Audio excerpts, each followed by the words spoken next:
10억 가지고 내가 뭘 살 수 있을까? 빌딩 중에서 어떤 빌딩을 빌딩 전문가가 추천을 하는지도 궁금하실 거 아니에요?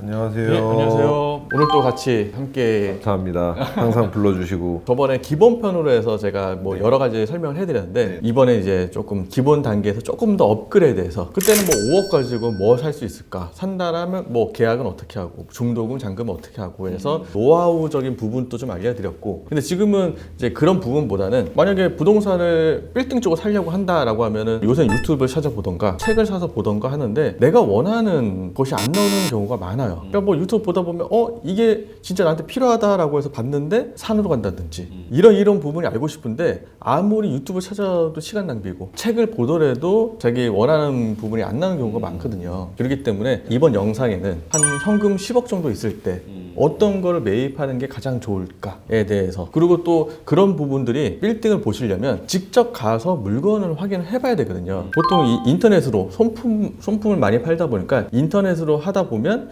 저게 10억짜리네? 근데 갑자기 좀 뭐 1, 2개월 정도 지나다 보니까 12억이 됐네? 야 그러면 이거 거품 아니야? 이거 내가 지금 사야 돼? 라고 하는 경우가 있거든요. 지금은 부동산 경기가 좀 침체기라 그러진 않다고 하더라도 지금부터라도 좀 준비를 하시면 나중에 올라갈 때 상승을 하려고 할 때 매입을 하시는 게 어떤 걸 보시고 매입을 하시는 게 더 좋을지에 대해서 얘기를 해드릴 수가 있는 거죠. 만약에 양 PD님이 아파트를 내가 살려고 한다. 근데 내가 모르는 지역 갔어요. 6억 정도 한대요. 35평형이. 그러면 원래 6억인가 보다 라고 생각할 거 아니에요. 내가 만약에 일산에 있는 뭐 35평의 아파트가 2억대부터 갔어요. 근데 6억이래요. 야 이걸 내가 사야 돼? 야 모르는 상태에서 보면은 이게 진짜 시세가 보다라고 생각을 할 텐데 내가 예전부터 알고 있던 가격을 보면은 야 이거 너무 비싼 거 아니야? 야 이거 사다가 내가 눈탱이 받는 거 아니야? 라고 생각할 수가 있거든요. 빌딩 시장도 마찬가지야. 이게 너무 많이 시간이 지나다 보면 옛날에 내가 20억에 봤던 게 30억에 돼 있으면 내가 이걸 사는 게 맞을까? 알고 있는 가격이 이건데 이렇게 오른 상태에서 내가 사는 것 자체가 너무 거품 낀 상태에서 사는 느낌이고. 그렇죠. 그렇고 제가 2006년도부터 뭐 빌딩 일을 시작했다고 얘기를 드렸는데 그때부터 제가 뭐 매수자를 만나거나 매도자를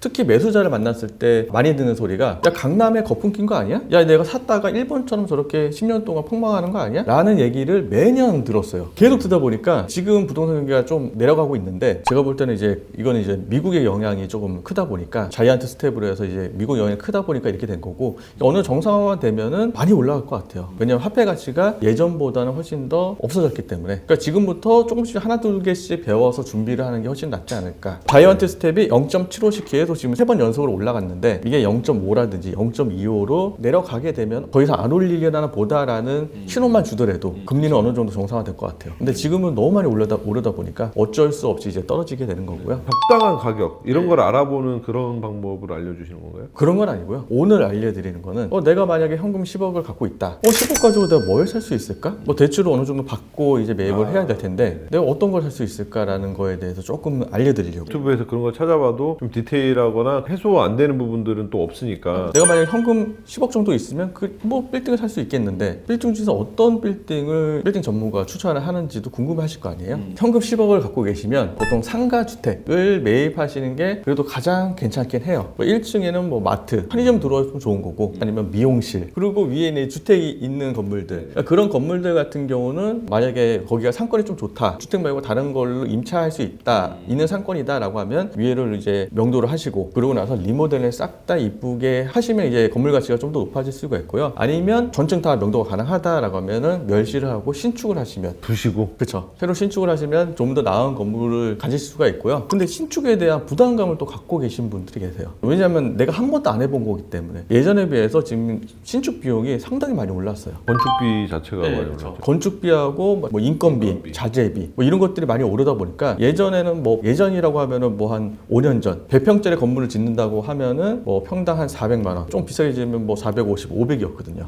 근데 지금은 100평짜리 짓는다 그러면 평당 1000만 원, 1100만 원 이렇게 들어요. 5년 전보다 거의 2배 이상 오르다 보니까 그리고 또 내가 안 해본 거를 하다 보니까 보통 건물 짓는다라고 하면은 5년을 늙는다 그래요. 맞아. 신경 쓸 게 너무 많아서. 그리고 뭐 내가 만약에 이걸 처음 시작 때부터 놓치게 되면은 그것 때문에 돈도 많이 깨지고 허가 받는 것도 문제고. 완전히 다 맡기기엔 비용이 너무 많이 들 것 같고. 완전히 맡기는 게 좋긴 하죠. 완전 맡기더라도 내가 이거 하고 싶다 그러면 여러 가지가 분양가가 커뮤니케이션이 통해야 되는데 그게 솔직히 쉽지가 않아요. 그러다 보니까 아마 그런 부분, 뭐 세세한 부분 때문에 뭐 5년 늙는다는 얘기가 나왔고요. 그렇게 해서 신축을 하시는 게 늙더라도 내가 시간이 좀 남는다라고 하면 신축을 하시는 게 가장 좋고, 근데 그렇지 않다라고 하면 내가 만약에 현금이 5억, 10억 있다라고 하면 분양상가를 추천을 해드려요. 분양상가라면 이미 만들어져 있는 상가. 그렇죠. 역세권 주변에 분양하시는 분들이 1층에 뭐 미용실 들어가고 의원 들어가고 여러 가지 뭐 집어넣고 하나씩 한 호실씩 팔잖아요. 그런 분양상가. 그 1호실을 사라고요? 그렇죠. 분양상가는 내 돈에 비해서 좋은 임차인을 받을 수가 있어요. 내가 만약에 현금 10억 있잖아요. 스타벅스 들어간 건물 살 수 있을 것 같아요? 못 사죠. 근데 스타벅스 들어간 임차인이 들어간 상가를 살 수는 있어요. 곳에 따라서 전체 스타벅스가 들어가는 걸 살 수 있고, 아니면 스타벅스가 일부 들어가요. 스타벅스는 좀 큰 면적이 필요하다 보니까 20평, 20평, 20평, 뭐 60평을 쓰고 있는데 내가 20평짜리 1호실만 살 수도 있고, 아니면 60평짜리 좀 외곽 같은 데 가면 뭐 10억 가지고 살 수 있는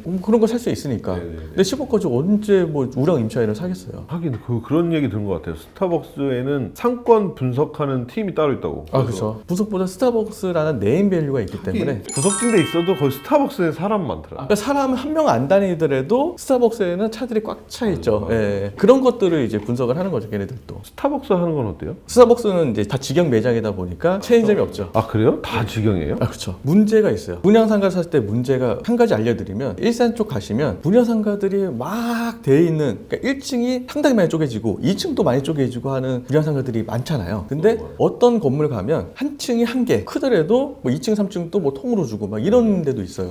분양을 하는 분양상가들도 있고 통으로 한 명이 갖고 있는 건물들도 있어요. 4억으로. 무슨 말인지 알겠다. 이게 원래는 나눠가지고 쪼개갖고 분양 각각 주인이 다르게끔 분양을 하는데 네. 한 번에 처음에 다 사거나 아니면 나눠져 있는 걸 한꺼번에 사가지고 터버리거나 이런 거는가요? 도시를 계획할 때 뭐 이쪽은 이제 분양하려고 이제 분양 공고를 때려요. 근데 시행하는 시행사 쪽에서 이걸 사갖고 분양을 하면 되겠다라고 하는 사람도 있을 거고, 아니면 어떤 사람은 여기 내 4억을 이용하면 되겠다라고 하는 사람도 있을 거 아니에요. 그러면 분양하는 시행사가 갖고 있는 건물들은 다 분양을 하는 거고, 내 4억을 이용하는 건물들은 토지 때부터 이제 내 건물로 돼 있는 거죠. 그러니까 이건 하나는 1인 소유인 거고, 하나는 또 시행사가 갖고 있지만 나중에 분양을 해서 이제 뭐 한 50명, 60명, 100명 이상이 공동 소유하는 거죠. 예, 그런 건물들도 있는데 처음에 1년부터 한 5년까지는 혼자 갖고 있든 분양을 하든 컨디션에 대해서 나쁘지가 않아. 괜찮아요. 왜냐면 새 건물이기 때문에. 근데 한 10년 이상 지났다라고 하면은 차이가 확 나요. 보통 분양상가들은 분양을 받은 사람들이 직접 운영을 하는 경우도 있겠지만 대부분 임차인한테 임대를 줘요. 그러니까 임대인은 월세를 받는 거죠. 임차인들은 월세를 내고 관리비를 이제 관리소에 낼 거 아니에요.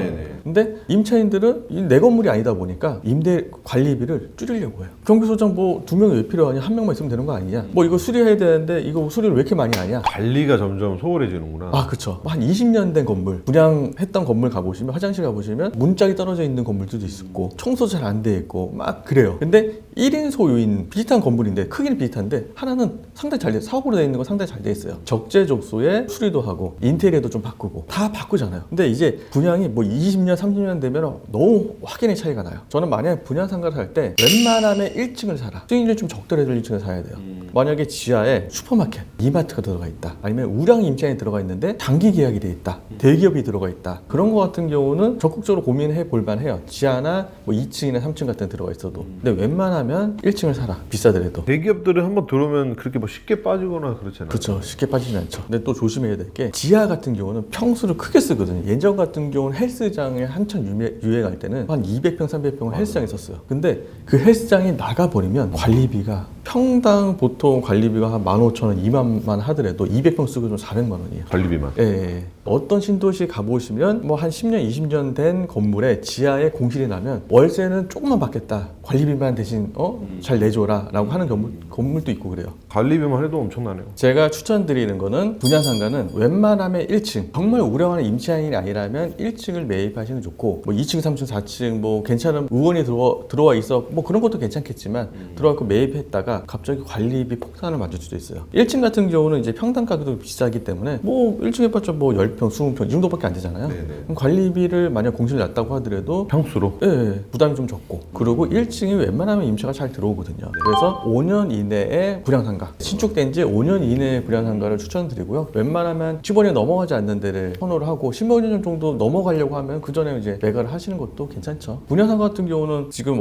원래 강남의 수익률이 뭐 한 2% 초반 정도 된다고 하더라도 분양상가 뭐 괜찮은 데 잡으면 뭐 4%, 5%도 나오고 많이 나오면 뭐 6% 이상 또 나오니까요. 지금 같은 이제 고금리 시대에 그런 거를 매입하는 것도 나쁘지 않다. 제가 일산 사는데 웨스턴돔, 아페스타 뭐 이런 게 있잖아요. 네, 그렇죠. 오래된 곳이긴 한데 사람들이 이렇게 많이 가진 않거든요. 근데 1층은 장사가 된다. 아, 그렇죠. 2층은 임대가 많다 지금. 공실이 많다. 그러니까 일산이라든지 아니면 뭐 경기도 지역에 아니면 인천 지역에 신도시가 개발이 되면 그쪽으로 사람이 몰려요. 그냥 5년, 10년 정도 계속 몰리는데 또 다른 신도시 생기면 또 거기에 사람이 확 빠져요. 왜냐면 거기서 이제 자꾸 개발해주고 리모델 해주고 신축을 해주고 해줘야 되는데 비용이 안 나오는 거예요. 내가 들인 비용이 만약에 10억이다 라고 하면 10억을 뽑으려고 하면 수지가 안 나오는 거예요. 그러니까 다른 데서 좀 더 싼 저렴한 땅을 개발하는 게 훨씬 더 그쪽에서 이익인 거죠. 그러면은 5년 안쪽에 거를 해서 어느 정도 유지를 하다가 매각? 왜냐면 또 다른 데 또 생길 수도 있고 좀 노후되면 관리가 안 되니까. 또 상권이라는 게 계속 변하는 거기 때문에 지방에 있는 소도시 아니면 뭐 지방에 있는 도시에서 한 10년, 20년 동안 계속 유지되는 경우는 그렇게 흔하진 않아요. 만약에 그러다가 지방에 어디 뭐 신도시가 개발된다, 상권이 확 무너질 수가 있는 거죠. 서울 지역에는 또 1층 분양한 것도 뭐 그렇게 싸진 않으니까 뭐 상권을 좀 보시고 그 월세 따박따박 들어오는 건물 살려고 하면요, 남의 돈을 버는 건데 뭐 내 건물이겠지만 솔직히 쉽진 않아요. 조금 많이 고민을 하셔야 돼요. 10억 선은 뭐 현금을 갖고 계시다라면 상가 주택을 새로 짓는 것도 좋고, 아니면 그걸 리모델링하는 것도 좋고, 아니면 1층 분양상가를 매입하시는 것도 제가 추천을 드리죠. 예를 들어서 홍대나 카페들 많은데 이런 데 보면은 위에는 사는 집이고 1층은 막 잘 돼 있잖아요. 연남거리 뭐 이런 데. 상가주택 같은 게 연남동이 3, 4년 전부터 호황이었죠, 거기는. 내가 실거주도 가능한 거잖아. 아, 그렇죠. 만약 공실 나면은 내가 위에 뭐 살 수도 있는 거고. 1층도 갑자기 공실나. 그러면은 인형 뽑기 기계 놓고 세입자 들어올 때까지 기다리는 거야. 그런 건물주도 있어요. 또 상권이 좋으면 그런 것도 있어요. 그 뭐냐면 떨이 폐업 처분. 맞아. 막 그릇 팔고 막 이런 거. 거기도 생각보다 월세를 많이 내요. 1층 상권을 잘 보시고 매입을 하시는 게 가장 좋죠.